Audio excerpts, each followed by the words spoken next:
ការចាប់ខ្លួនភេរវជនសង្ស័យ3នាក់នេះធ្លាក់មកបន្ទាប់ពីស្ថានទូតអាមេរិកនិងអូស្ត្រាលីបានប្រកាសព្រមានអំពីករណីអាចមានផ្ទុះភេរវកម្មនៅក្នុងប្រទេសម៉ាឡេស៊ីនិងបានចេញអនុសាសន៍ណែនាំដល់ពលរដ្ឋអាមេរិកនិងអូស្ត្រាលីកុំឲ្យចូលទៅកាន់សង្កាត់ចាឡានអាឡសង្កាត់កណ្ដាលទីក្រុងកូឡាឡាំពួរដែលមានសកម្មភាពខ្លាំងនាពេលរាត្រីសម្រាប់អាជ្ញាធរទាំងពីរប្រទេសនេះសង្កាត់ជាទីពេញនិយមរបស់ម៉ាឡេស៊ីនិងជនបរទេសកំពុងតែរងការគំរាមកំហែងក៏ប៉ុន្តែមិនបានបញ្ជាក់លម្អិតអំពីប្រភេទនៃការគំរាមកំហែងនេះឡើយ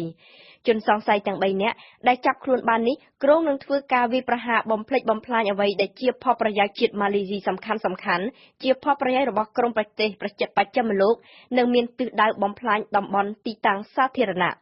នេះបើតាមការគូបញ្ជាក់នៅក្នុងសេចក្តីថ្លែងការណ៍របស់ប៉ូលីសម៉ាឡេស៊ីដែលមិនបានលម្អិតបញ្ជាក់អំពីសញ្ជាតិរបស់ភេរវជនសង្ស័យទាំង3នោះទេ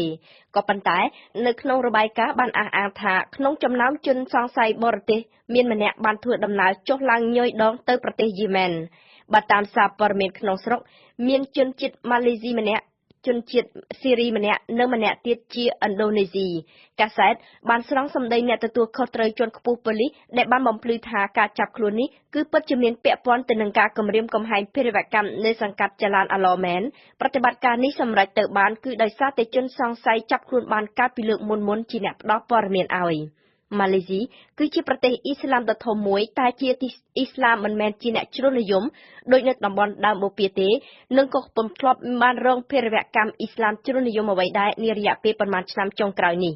ក៏ប៉ុន្តែបើតាមអាជ្ញាធរកូឡាឡាំពួរមានពលរដ្ឋម៉ាឡេស៊ីជាច្រើនសិបនាក់បានរត់ចូលទៅបម្រើជួរទាហានរបស់ពួកអង្គការជីហាតរដ្ឋអ៊ីស្លាមនៅស៊េរីហើយពេលត្រឡប់មកមាតុប្រទេសវិញក៏បានពាំនាំយកមកនៅជាមួយមនោគមវិជ្ជាអ៊ីស្លាមជ្រុលនិយម